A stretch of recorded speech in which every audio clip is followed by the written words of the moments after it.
13. Cheap and essential daily necessity, salt. When I was a child, I used to see a woman with an extremely large neck in our village. Every time I saw her, I would involuntarily take more glances at her. Later, I asked my grandma, why is her neck so big?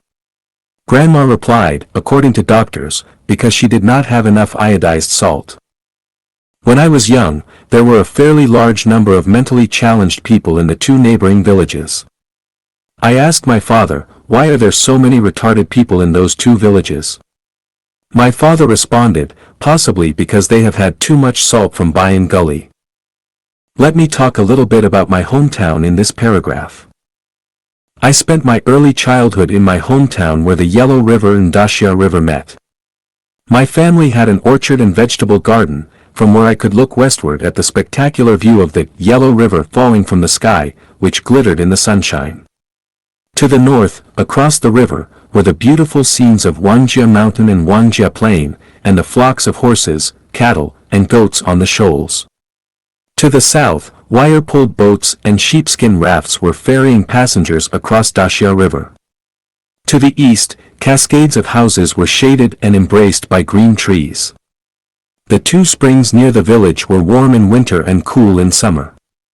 All year round, clear and sweet water flowed from these springs, and I grew up drinking their water until I became a teenager. Who doesn't say my hometown is good? But my hometown was exceptionally beautiful. Unfortunately, my hometown has now become the territory of the Dragon King. The construction of the Lujiaxia Reservoir has created tremendous wealth for the 5 provinces and autonomous regions in northwest China, but at the same time, it has sacrificed my hometown. The building of the motherland requires everyone's sacrifice, and this is very reasonable. But what remains depressing is that, dear motherland, you have forgotten the people who have dedicated their homeland. I was barely a teenager when I left my beloved hometown and migrated to a new place, which was intersected with ravines. There was barren soil, endless desolation, and no more beautiful scenery. What remained were the primordial scenes of struggling for survival. My uncle had to leave for other places with my cousins and beg for food. These scenes are still vivid and fresh in my mind, and each time I recall them, my tears flow. Motherland, can't you make some compensation for your faithful children who have sacrificed for you? Yes, you can, and you did.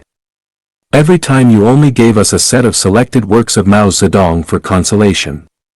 Your representatives came 5 times, so our family got 5 sets of selected works of Mao Zedong. The spiritual power is infinite, and the force of example is immense.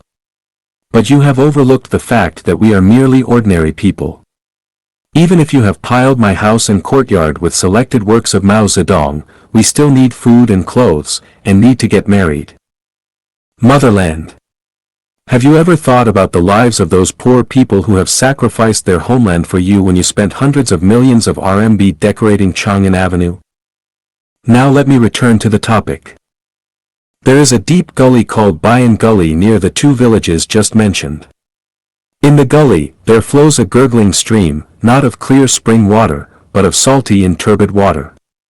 In order to save a few coppers earned from selling eggs while having salt, the people there made salt from the water of Bayan Gully. The question of whether the people in the 2 villages got retarded from eating the salt from Bayan Gully can be left to scientists. We can infer from the 2 examples that salt is extremely important to humans. In human history, the salt business was very profitable. Salt merchants were the symbol of wealth. Countless fights and wars have broken out between men for the control of salt origin and the channel of salt business. In ancient times, soldiers were offered salt as a prize, and laborers were also paid by salt. When salt became a rarity, it was more valuable than gold. Just like water and air, none of us can live without salt. Our daily food can dispense with any other seasoning, but not salt. Apart from water and air, salt is the most important necessity for life among natural resources. The main component of salt is sodium chloride. Rock salt, lake salt, salt bed salt, and sea salt may differ in their respective structures and composition. For example, the refined salt we usually purchase from stores is cubic crystal in structure, while the lake salt is polygonal crystal. The best salt should be sea salt made through the sunlight-caused evaporation of seawater. Such salt contains over 80 minerals needed by the human body, including iodine, calcium, potassium, magnesium, aluminum, barium, chromium, iron, manganese, fluorine, zinc, nickel, copper, phosphorus, and the like.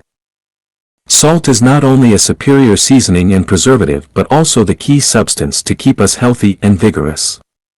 Salt can help the digestion of food and transfer nerve impulses to muscle tissues.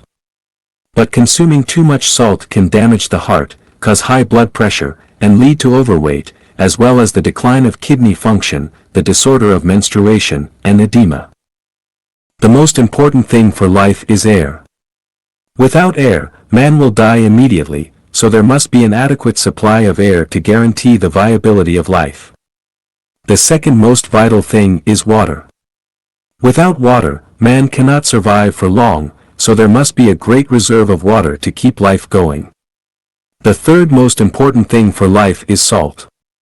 Without salt, man can survive for a longer time, but will eventually die of weak limbs and frail body. Therefore, it is also necessary to have a certain amount of salt in store which can be obtained with little effort. When we shop for salt, we will find that salt is lower priced in comparison with other goods. As for gold, pearls, and diamonds, they are only ornamentals for life and are not necessities, so they are scarce in amount and not easily obtained. If seawater is not salty, there will be no salt on earth. Since seawater is inexhaustible, we will never be short of salt. Now let's see. For life in nature, the more important things are, the greater their supply, the less important things are, the smaller their supply. Is this simply a matter of unconscious coincidence of nature? Or is it a purposeful arrangement by some mysterious power?